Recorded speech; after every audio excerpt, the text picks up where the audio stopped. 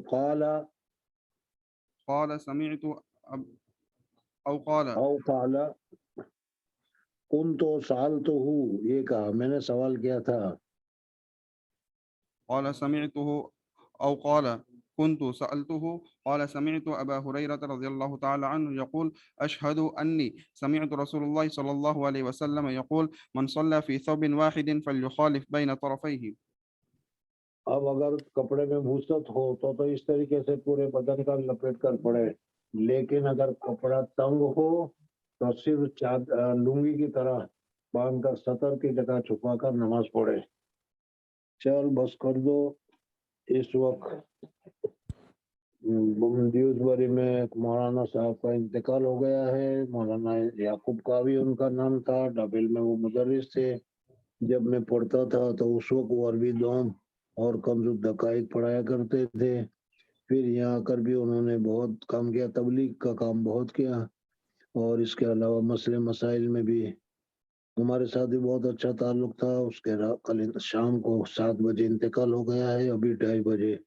جنازے کی نماز ہے. آپ لوگوں سے بھی دعا کی درخواست ہے اور ہمارے لیے بھی دعا کیجیے گا. السلام علیکم ورحمۃ اللہ وبرکاتہ. وعلیکم السلام ورحمۃ اللہ وبرکاتہ. خاص دعا میں آج